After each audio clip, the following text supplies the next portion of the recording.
vivendo um ambiente de glória. E isso, amados irmãos, quem faz acontecer é o Espírito Santo, mas é através da nossa vida.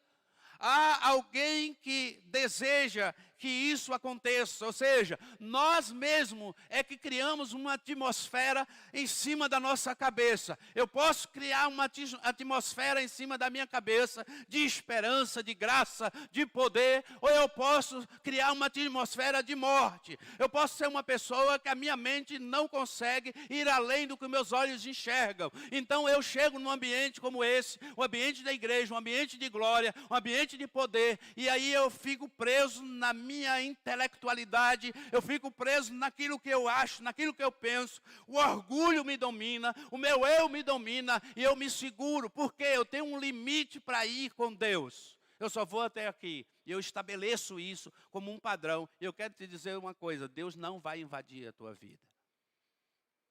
Deus não invade a vida de ninguém. William Carey, ele disse assim, uma frase que marcou a minha vida nesses últimos dias, ele disse: espere coisas grandes de Deus e tente coisas grandes para Deus. E eu quero te fazer uma pergunta nesta noite, você não precisa responder para mim, é uma pergunta retórica. Eu quero te perguntar, o que você espera de Deus? Você já pensou nisso? O que você espera de Deus? Alguns talvez dizem assim, pastor, eu não espero nada, eu só quero agradecer. Sim, é legal isso aí, muito bom. Mas Deus não quer que você viva assim. Deus não quer que você só chegue na igreja sem nenhuma expectativa dele. Por quê, irmãos? Porque Deus é uma fonte de bênção inesgotável. Todos nós vivemos dias difíceis, nós temos problemas, não temos sim. Todos nós, na nossa família, na nossa casa, travamos guerra. Mas entende uma coisa, espere coisas grandes de Deus e tente coisas grandes para Deus. Se você não tentar coisas grandes para Deus, nada vai acontecer na sua vida. Amados irmãos, Deus age através da minha expectativa, dos meus sonhos. São sonhos que Deus coloca no meu coração. Eu como líder, o pastor Giovanni e todos nós aqui, obreiros desta casa, os irmãos que estão mais próximos, eles entendem e sabem como essa chama tem ardido no nosso coração. Às vezes nós estamos aqui falando de célula, nós estamos aqui falando dos projetos da igreja, nós estamos falando aqui de algo que Deus está nos dando e Deus vai revelando, Deus vai nos entregando presente, verdadeiros presentes de Deus, que é a visão. Por quê? Porque o altar, quando ele está incendiado, quando o meu coração está incendiado, quando o Espírito Santo, ele toma a minha vida, a minha visão é ampliada. Eu começo a ver projetos novos, eu começo a me ver nos projetos, eu começo a me ver sendo usado por Deus, e isso é um processo na minha vida e na sua vida. Você sabe por que às vezes eu não me envolvo? Porque eu mesmo não quero. A verdade é essa. Nós mesmos não queremos. Nós decidimos uma tenda pequena para nós. E eu estou debaixo dela, estou protegido, sim, graças a Deus. Há muitas pessoas que elas se contentam com a sua salvação e ir para o céu. Mas Deus não só quer salvar você, Deus quer que você seja usado por Ele para fazer coisas grandes para Ele. Por isso, tente coisas grandes para Deus. Deseje no seu coração ser alguém extraordinário, ser alguém que marca na sua casa, ser boca de Deus onde você está, ser alguém que faz algo para Deus notável. Ser uma pessoa notável, ser uma pessoa excelente, onde você estiver, Deus vai te dar um espírito de excelência na sua vida. Aí, amados irmãos, o Espírito Santo, ele amplia a sua visão. Ele não estou falando apenas de você viver um ministério, talvez aqui como o pastor Hildo, que eu já vivo de tempo integral há muitos anos. Não, é na sua empresa, no seu trabalho, na sua casa, com o seu vizinho. Seja excelente. A excelência, irmãos, vem da parte de Deus. E a excelência, ela tem que se tornar para você uma obsessão. Ser excelente no que você faz. Ser excelente no seu trabalho. Para que as pessoas entendam isso, porque o Deus que nós servimos é um Deus de excelência. Deus não aceita, irmãos, nada pela metade. Deus não quer o seu culto pela metade. Deus não quer a sua entrega pela metade. Deus não quer a sua vida pela metade. Deus quer você por inteiro, porque Ele quer incendiar o seu coração.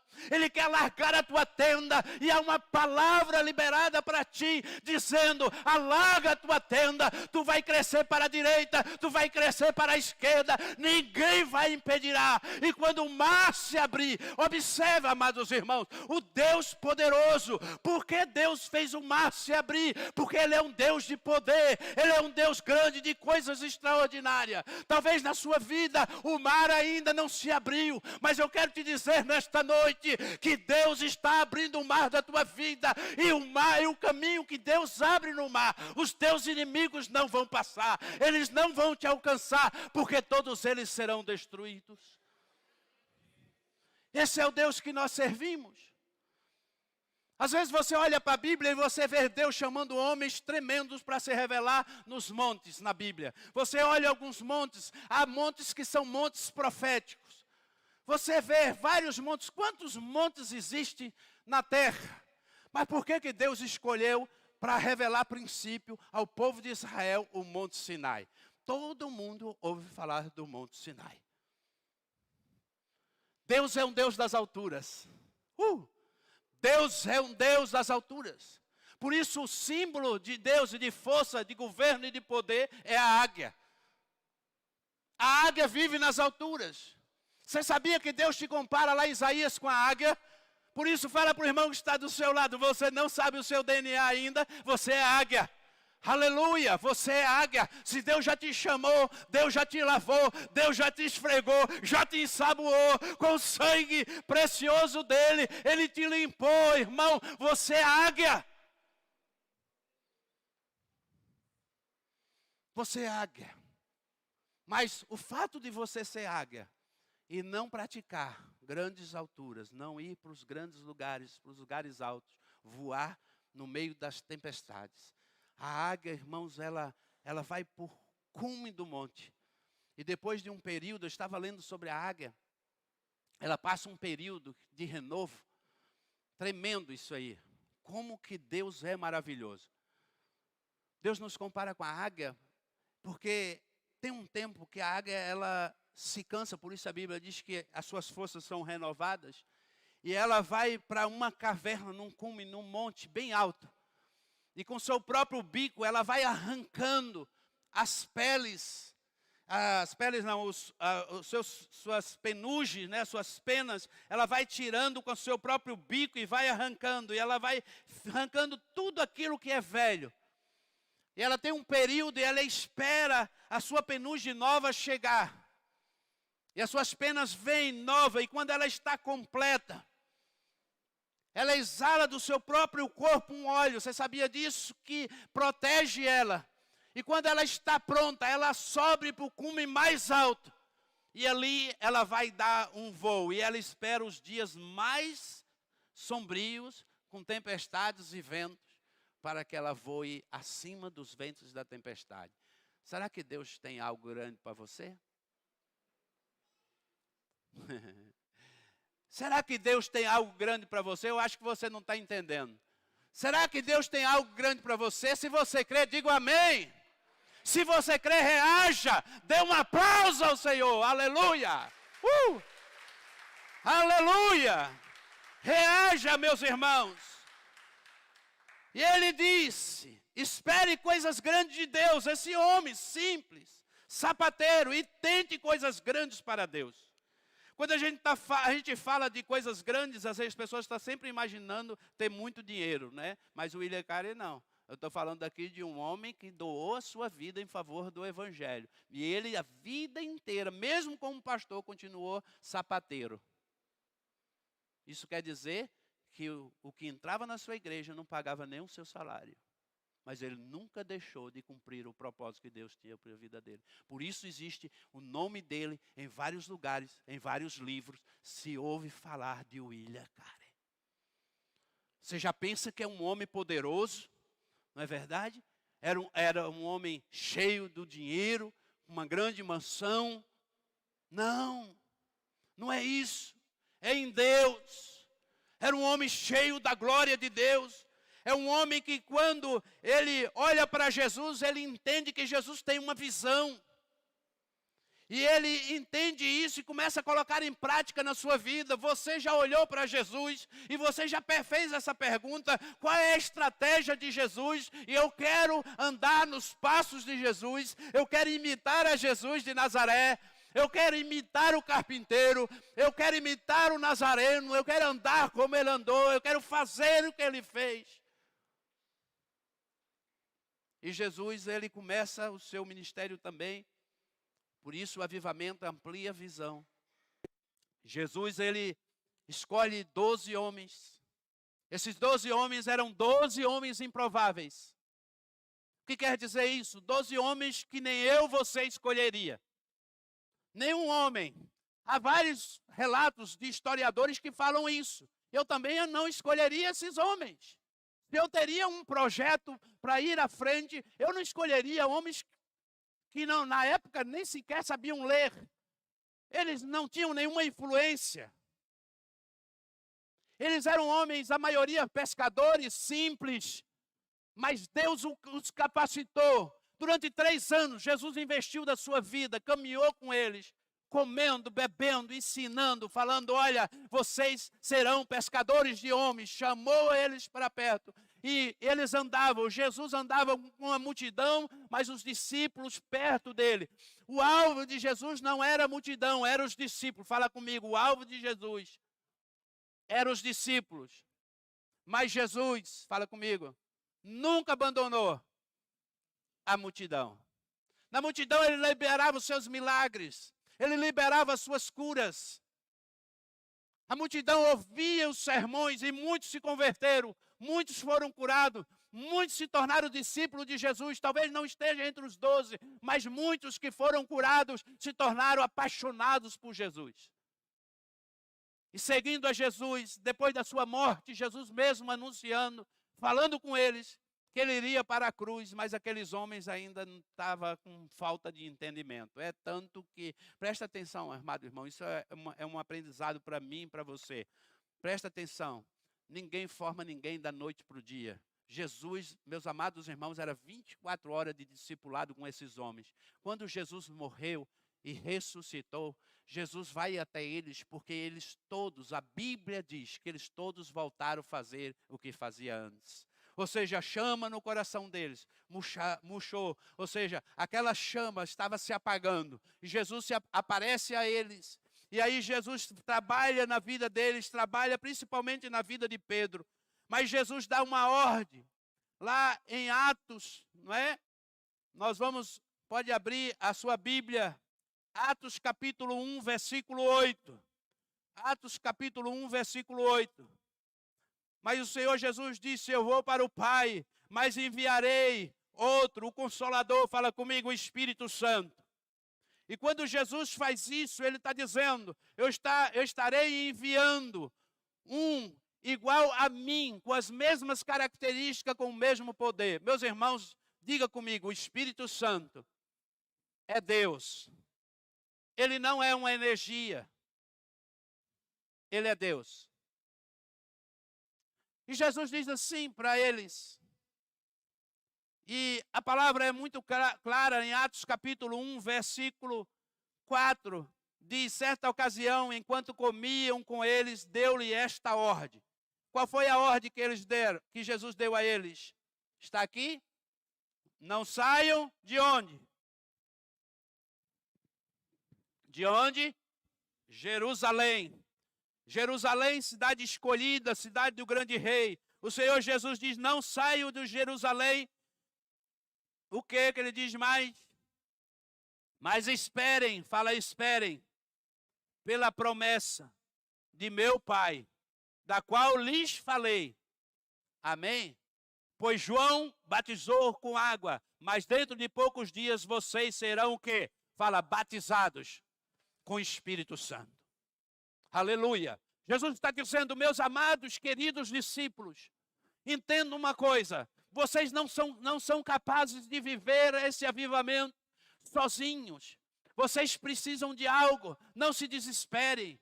eu vou e vou estar à direita do Pai, mas o meu Pai vai enviar outro. Ele vai conferir a vocês. E Atos 1:8, observe aí. Mas receberão o quê? Poder, quando o Espírito Santo descer sobre vocês. Quando o quê? O Espírito Santo, fala comigo, o Espírito Santo descer sobre vocês. Aí ele diz assim, qual é o propósito? E serão minhas testemunhas. Olha a ordem, em Jerusalém, presta atenção, em Jerusalém, em toda a Judeia, Samaria e até os confins da terra. Essa é a ordem de Jesus. E até os confins da terra. Fala comigo, e até o Umuarama. Até o Umuarama. Essa era a ordem. Incrível isso. Pastor, o que isso tem a ver? Tem sim. Em Atos capítulo 2, você pode folhear a sua Bíblia, do versículo 1 em diante. Essa promessa, ela vem e se cumpre. No dia de Pentecostes, que era uma festa bíblica, todos estavam reunidos, e chegando o dia de Pentecostes, estavam todos reunidos num só lugar, e de repente veio do céu um som como de um vento muito forte, e encheu toda a casa no qual estavam assentados. E viram que pareciam línguas de fogo, que separaram e pousaram sobre cada um deles. E todos ficaram cheios do Espírito Santo. Amados irmãos, veio como língua de fogo. Imagine isso aqui agora. Mas diga agora comigo, fala assim, o Espírito Santo não é mais só uma promessa, mas é uma realidade na minha vida, na vida do meu irmão e na vida da igreja. Fala, o Espírito Santo, ele está em mim para provocar um avivamento no meu coração. Meus amados irmãos, o Espírito Santo é que coloca o desejo no seu coração. É o Espírito Santo que acende a chama no meu e no seu coração pela obra de Deus, pela evangelização das pessoas. É o Espírito Santo que coloca amor no meu coração pelo meu irmão, pelo meu amigo, pelo aquele que está perdido, pelo aquele que está afastado dos caminhos do Senhor. É o Espírito Santo que acende essa chama no meu coração. Por isso, queridos amados, é necessário que você abra o seu coração para que você busque mais e mais ser cheio do Espírito Santo. O apóstolo Paulo, em Efésios capítulo 5, versículo 18, ele vai liberar uma palavra e ele vai dizer, olha, enchei-vos vós do Espírito Santo, enchei-vos do Espírito Santo. Quando ele está falando isso, irmãos, esta palavra tem um sentido de uma fonte que corre de forma que não para, ou seja, de águas correntes, como uma cachoeira que jorra de dentro do seu coração. Deus não vai conferir a você algo tão precioso para você ficar para você mesmo. Ah, eu sou uma pessoa cheia do poder. Tem gente que diz assim, não, eu sou muito usada por Deus. Mas eu quero te dizer, você tem tocado nas vidas das pessoas? Você tem compartilhado desse poder com alguém? Ou você é uma pessoa que guarda isso como algo para se aparecer diante da congregação, das pessoas? Você às vezes diz, eu sou cheio do Espírito Santo, eu tenho sempre uma palavra. Você já viu aquelas pessoas que têm sempre uma palavra para você? Você já conviveu com alguém assim? Porque eu já convivi com várias pessoas. Amados irmãos, tem coisa que é óbvia. Uma pessoa às vezes estava assim sentado ali, igual o Paulo está, e ela falou assim para mim quando terminou o culto, pastor, eu não estou dizendo que ela não viu, presta atenção. Ela falou, pastor, havia uma luz em sua volta enquanto você pregava, e havia os anjos do Senhor, eles estavam no altar. Irmãos, isso eu não preciso ter revelação, eu creio, os anjos estão aqui, há um fogo aqui nesse altar, os anjos estão andando neste lugar. Você não crê que os anjos estão aqui numa reunião como essa, onde nós estamos adorando a Yeshua, a Jesus, o Rei dos Reis, ao Senhor dos Senhores? Há anjos neste lugar. Amados irmãos, lá em Apocalipse a palavra revela que quem adora, quem busca o Senhor, o som, Olha, o som liga a terra com o céu. E aí os anjos são atraídos para a igreja Casa na Rocha. Amados irmãos, no mundo espiritual, há anjos neste lugar, glorificando, exaltando, há querubins, há anjos aqui, tocando na tua vida, entregando bênção para você. Há anjos aqui ministrando no teu coração. Hebreus, o autor de Hebreus vai dizer, os anjos são espíritos ministradores que estão para nos servir. Aleluia! Pode aplaudir se você crê. Aleluia! Pode aplaudir. Eu creio, amado. Você pode estar vendo. Isso é um privilégio. Para aqueles que têm um dom, que Deus abre a visão. Há muitas pessoas que não conseguem enxergar, que elas estão com os olhos cheios de escamas. Escamas, às vezes, do pecado, da carnalidade, da falta de entendimento, da religiosidade que impede ela de buscar Deus, de conhecer mais o Senhor e ter experiências do sobrenatural com Deus. Amados, queridos irmãos, eu já tive algumas experiências assim. Eu quero dizer para você, essas experiências elas não acontecem todos os dias. Comigo nunca aconteceu todos os dias. Mas um dia eu estava pregando numa igreja, ela estava lotada. Minha esposa estava nesse dia também comigo, ela está sempre presente, como ela está aqui agora.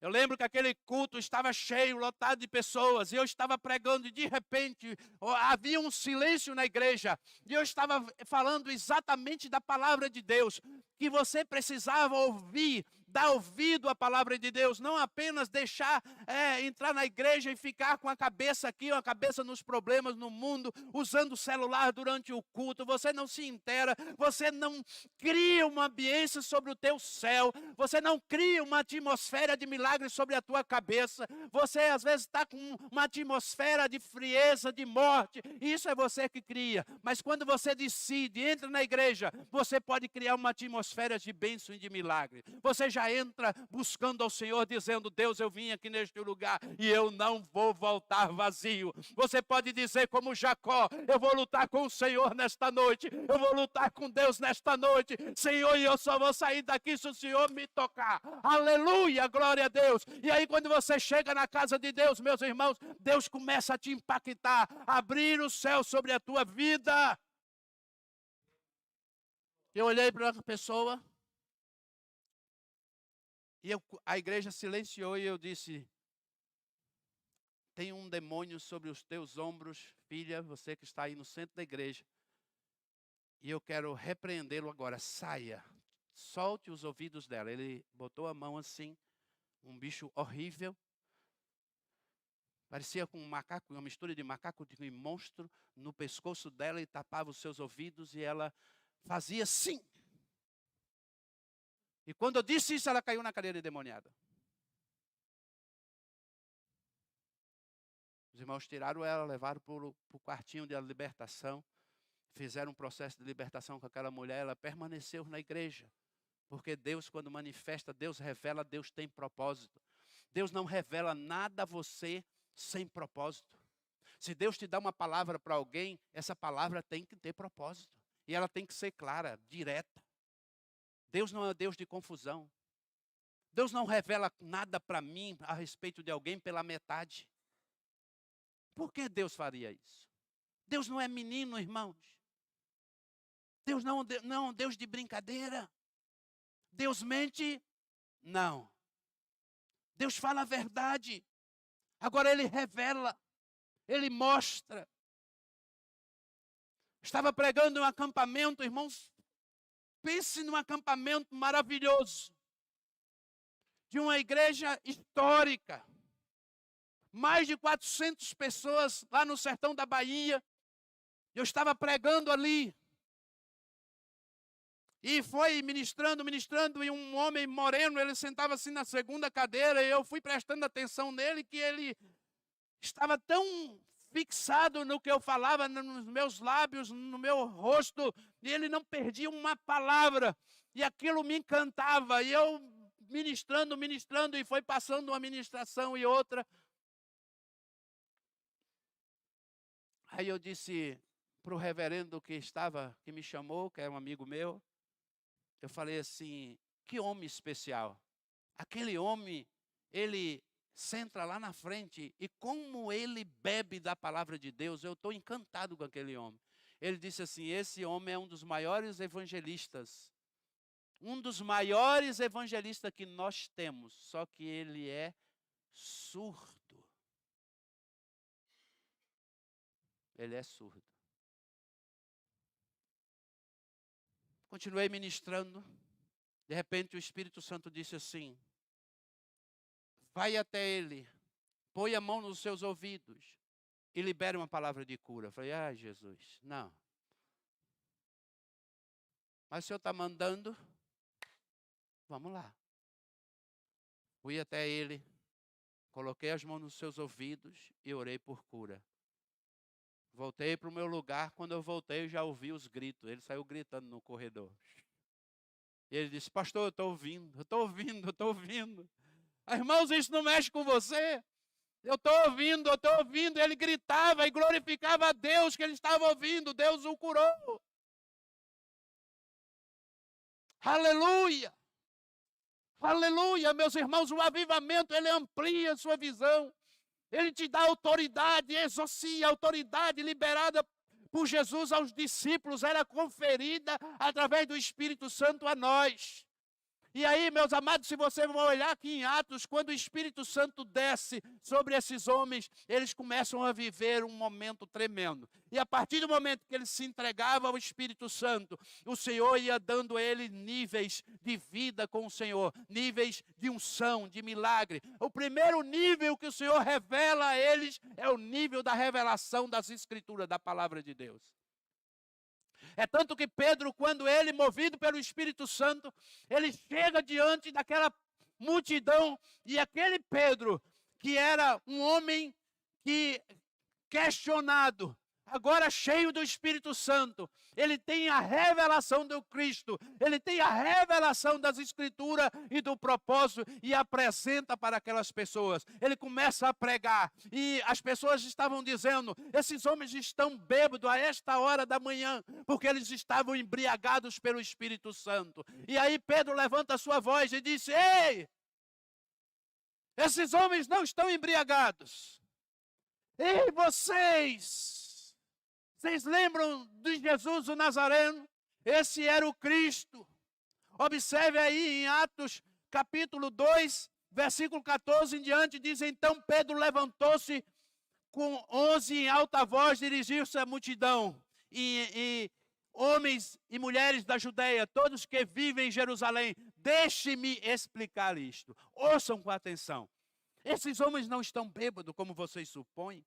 Ainda são 9 horas da manhã. Ao contrário, é o que foi predito pelo profeta Joel. Ou seja, ele tem uma revelação do Velho Testamento e das Escrituras do que estava acontecendo. Ele começa a pregar agora o Jesus Cristo morto e ressurreto. Ele diz, esse mesmo morreu, mas ele ressuscitou. E ele diz, e ele voltará. E houve naquele dia a conversão de quase 3.000 pessoas aproximadamente.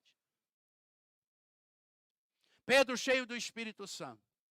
Todas as vezes que o Espírito Santo se manifestar na tua vida, ele vai trazer revelação da palavra ao seu coração, porque é o Espírito que coloca a palavra na tua boca.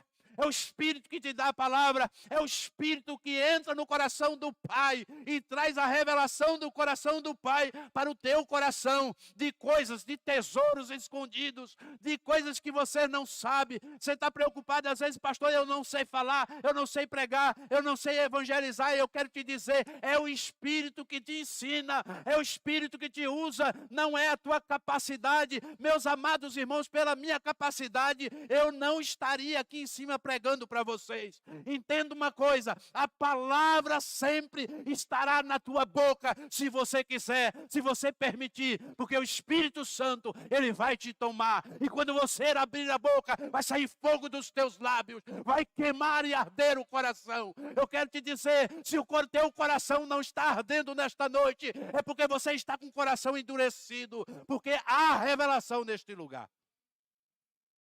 Agora, se o teu coração está ardendo, eu quero te dizer, olha, há um propósito através da tua vida. E aí, meus amados irmãos, houve muitos milagres. Eles vão a um templo chamado Formosa, vem a comunhão. Em Atos 2, versículo 42 em diante, vem o nível da comunhão. Eles começam a viver juntos. Mas aí, amados irmãos, Pedro, no capítulo 3, certo dia, a Bíblia diz, versículo 1, Pedro e João estavam subindo ao templo da hora da oração, às 3 horas da tarde. Estavam sendo levados para a porta do templo, chamada Formosa, um aleijado de nascença, que ali era colocado todos os dias para pedir esmolas aos que entravam no templo. Amados queridos, você imagina o desafio desses crentes, desse povo. Ir à igreja, ter um homem aleijado à porta, falar do poder de um Deus poderoso, mas que um homem estava à porta pedindo esmola e ninguém fazia nada por ele. Mas quando chega 2 varões de fogo, a sua visão é ampliada. Eles não enxergam um homem paralítico. Aleluia! Pedro e João, irmãos, irmãos, tomados pelo Espírito Santo de Deus, eles vão ao templo e aquilo era um confronto. Amado, é um confronto. Presta atenção. Quando você porta, eu quero te dizer, você é portador da presença de Deus. Você é portador do poder. O Espírito Santo não é mais uma promessa, ela é uma realidade na tua vida. Ele está contigo, Camila. Ele está contigo, Rafael. O Espírito Santo está contigo, Caio. Ei, o Espírito Santo está contigo. Sejam ousados, porque o Espírito é um espírito de ousadia. E aí Pedro e João dizem, olha o que eu tenho. O que é que ele diz aqui? O que é que ele diz? Presta atenção. Ele pede uma esmola. Aí estava sendo levado para a porta do templo, chamada Formosa. Vamos lá para o texto. Vendo que Pedro e João iam entrar no pátio do templo, o que é que eles fizeram? O que é que ele fez? Como faz com os outros? Pediu o quê? Esmola. Aí Pedro e João olharam bem para ele. Bem. Não é que a gente olha bem para uma pessoa. A gente olha bem. Sim, mede ela assim, né, de baixo, mas principalmente nos olhos dela, porque os olhos é a janela da alma. E Pedro e João começou com a visão e ele olha o coração daquele homem. E ele olha para nós e diz, homem olhou para eles com atenção, esperando receber deles alguma coisa. Disse Pedro, não tenho prata nem ouro, mas o que eu tenho, isto lhe dou, em nome de Jesus Cristo. E ele diz, o Nazareno, ô glória, fala, ô glória, ô glória. Oh, glória, em nome de Jesus Cristo Nazareno, andem. Eu não tenho prata e nem ouro, mas eu tenho algo precioso que pode te tirar dessa situação de miséria que tu vive. Tu não vai mais viver de esmola, tu não vai mais ficar debaixo da humilhação. O que eu tenho para fazer na tua vida é extraordinário. Deixe a esmola, saia, irmãos, pare de comer migalha. Deus tem algo extraordinário para a sua vida. O que eu tenho, eu te dou.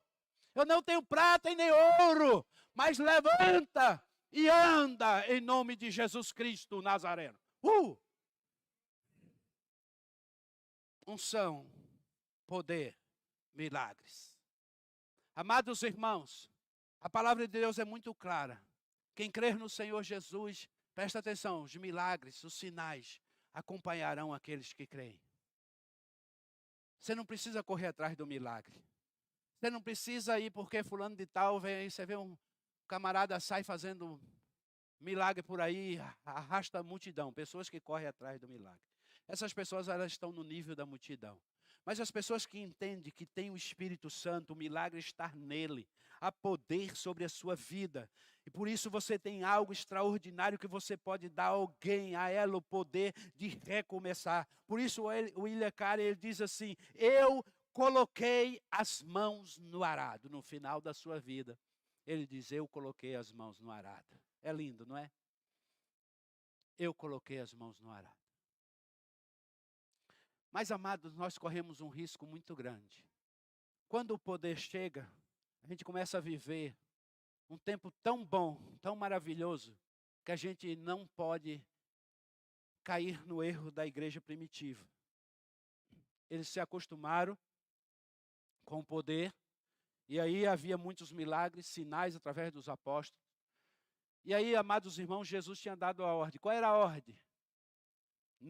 Olha, qual era a ordem de Jesus? Eles iam pregar em Jerusalém, Judeia, Samaria e aonde? Até os confins da terra, até o Moarama. Precisava chegar em Umuarama, oh glória! Precisava chegar lá na Bahia, precisava chegar em Wagner, na Bahia, para alcançar o Rildo, precisava chegar lá onde você é, a sua terra. Lembre da sua terra, precisava chegar na sua terra, precisava chegar a nós hoje, por isso aqui eu estou pregando. E a Bíblia diz em Atos capítulo 8, do versículo 1, diz assim: e Saulo estava ali consentindo na morte de Estevão. Veja que Estevão já tinha sido apedrejado. Aí, veja bem, naquela ocasião desencadeou-se o quê? Uma grande perseguição contra quem? Contra a igreja que estava onde? Presta atenção, estava em Jerusalém. Não estava na Judeia, não estava em Samaria, e eles tinham esquecido do propósito. E aí o que é que Deus faz? Fala assim comigo: Deus não esquece dos seus propósitos. E Deus vai fazer cumprir, custe o que custar. Deus vai fazer cumprir o seu propósito. Meus amados irmãos, Deus tem um propósito através desta igreja. Presta atenção. Esta igreja não está fundamentada na pessoa de homem nenhum. Ela está fundamentada em Cristo. A gente repete isso aqui sempre, né? Não é verdade? Cristo é o centro. Ela está fundamentada em Cristo, por isso nós não podemos esquecer do propósito da nossa missão. E aí a Bíblia diz que todos, exceto os apóstolos, foram dispersos para as regiões. Fala comigo, da Judeia e de Samaria e até Umuarama. Uhul! Aleluia! Você vai esperar a perseguição? O oeste do Paraná tem muitas cidades carentes do Evangelho. O Umuarama tem muitos bairros carentes do Evangelho. Você vai esperar perseguição? Não. Há estratégias, há células, há homens, pessoas. Abra sua casa, seja um agente de Deus para a manifestação do poder do Espírito Santo e cumprimento do propósito do Senhor. Meus irmãos, presta atenção. Quando nós falamos em célula, entenda uma coisa. Toda célula, ela nasce para se multiplicar. Fala comigo, a célula nasce para multiplicar. A igreja nasce para se multiplicar. Essa é a ordem de Deus. Deus não quer ninguém estéril. A esterilidade é uma maldição. Pense se você tem algum filho. Você está discipulando alguém? Você está ensinando alguém? Você está falando do amor de Deus para alguém? Você está influenciando alguém? Se você não tiver, comece. Em nome de Jesus, porque o Espírito Santo vai te capacitar. Ah, pastor, eu preciso me preparar. Presta atenção, meus irmãos. Deus capacita os escolhidos. É Deus que capacita. O que Deus quer de você é apenas um desejo no teu coração e uma decisão de se colocar à disposição para Ele te usar. Apenas isso. Aqui nós temos várias situações. Venha servir na igreja. Por que você não pode vir trabalhar um dia aqui na introdução da igreja? Por que você não pode um dia... Tem uma irmã aí que sempre entrega aí para vocês aí, né, para os visitantes lá, o pacotinho ali da lembrancinha maravilhosa que essa igreja tem, com um coletinho. Um dia, pare ali com a Sofia, fala com a Ellen, coloque o seu nome lá como voluntário e venha trabalhar aqui, ser um voluntário aqui na Igreja Casa na Rocha. Nós temos intercessão aqui, 15 horas da tarde, toda quinta-feira. Venha orar com a gente, venha fazer parte. Tem aqui o Ministério da Adoração. Se você ama louvar o Senhor, venha fazer parte da adoração. Muitas vezes o pastor Gil está cantando aqui sozinho.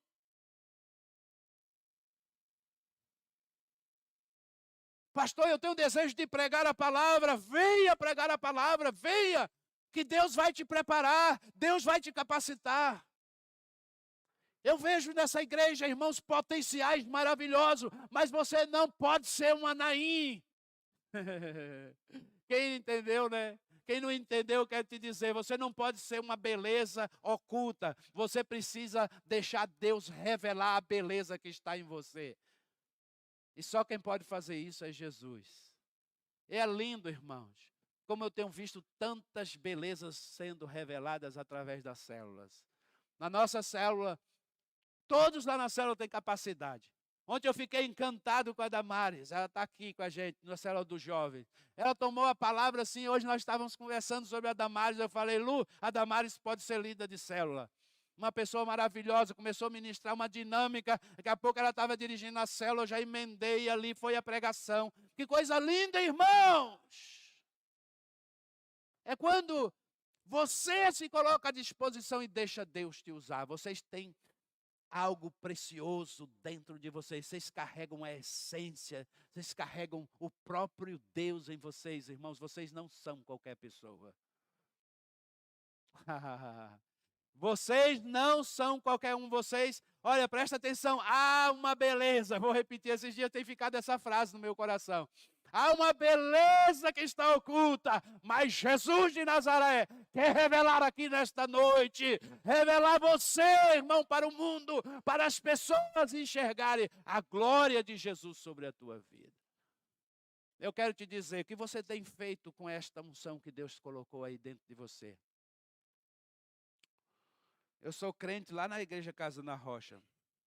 Isso te faz efetivo, te faz uma pessoa ganhadora de alma. Eu sou crente, mas eu vou na igreja quando eu quero. Aí eu não preciso servir a Deus dentro da igreja. Isso é Satanás que está falando com você.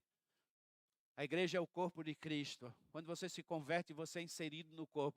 Se a igreja não tivesse importância, Jesus não criaria a igreja. Jesus é qualquer pessoa, irmão. Jesus é Deus. Tudo que Deus cria é perfeito. A igreja é perfeita. Ela é cheia de pessoas imperfeitas, mas a igreja, o propósito da igreja, ela é perfeita. Amém? Você entende isso? Feche os seus olhos. Se você quiser se colocar de pé, vem aqui o pessoal do louvor. Nós cantamos uma canção linda aqui. Essa última que nós cantamos aí. A última que nós cantamos, nós vamos louvar de novo. E eu quero terminar nesta noite. Meus queridos, amados irmãos, presta atenção. Deus quer usar você. Olhe para a pessoa que está do seu lado e diz assim, Deus quer usar você.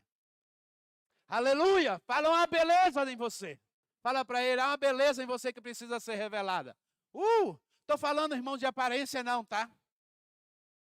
Todos nós somos lindos aqui. Não precisa ficar falando assim, que você é bonito, tá? Você já é lindo. Né, Jaime? É. Glória! Aleluia! Beleza revelada da célula Vida de Deus. Amém. Aleluia. Todos nós somos lindos, somos maravilhosos. Não é verdade? Aqui só tem gente bonita. Aleluia. O povo de Deus é o povo mais lindo dessa terra. Mas Deus quer revelar mais através de você. Lá no teu prédio, na tua casa. Fala, Senhor, eu quero ser essa beleza revelada. Senhor, eu quero alcançar, Senhor, eu quero ganhar alma. Senhor Jesus, eu quero o Espírito Santo, eu desejo mais do Senhor. Papai, eu quero o teu sobrenatural. Papai, eu quero mergulhar nas profundezas, ó Deus, nas tuas águas.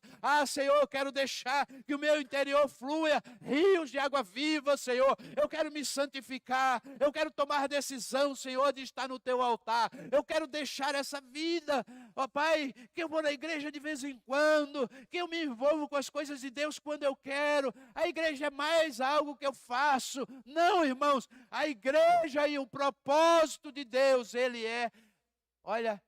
tem que estar em primeiro lugar na tua vida. Ele tem que ter primazia, ocupar o primeiro lugar na tua vida. Nada está acima de Jesus na tua vida. Nada está acima de Deus na tua vida. Nada. E Deus quer usar você em nome de Jesus. Enquanto nós vamos louvar com essa canção, eu queria que você adorasse o Senhor. Comece a adorar a Deus. O Espírito Santo está ministrando. Aleluia, glória a Deus. Aleluia. Você vai pegar fogo lá na célula. Vai haver um mover de Deus através da tua vida. Quando as pessoas encontrarem você, vão dizer, o que aconteceu com o Rossi, do Edinho? O que aconteceu com o Edinho? Glória! O homem está pegando fogo, irmão. Olha, o homem quando chega lá na célula, ele chega cheio do Espírito Santo. Ele ora com fé, ele ora por cura, ele ora por restauração. Irmãos, um homem cheio do Espírito Santo, ele não deixa que na sua mente crie uma atmosfera de morte, de desistência. Talvez você esteja com essa atmosfera de morte, de desistência. Eu quero te dizer hoje, Deus quer renovar a tua esperança. Deus quer renovar a tua mente. Deus quer trazer unção, graça sobre a tua vida. Deus está te chamando para servir a Ele, irmãos, para você ser imergido no propósito de Deus, alinhado com o céu. Aleluia, aleluia. Oh, Senhor, o Senhor diz, venha a nós o teu reino. Aleluia, Senhor. Aleluia, o teu reino está em nós, nos nossos corações. Nós precisamos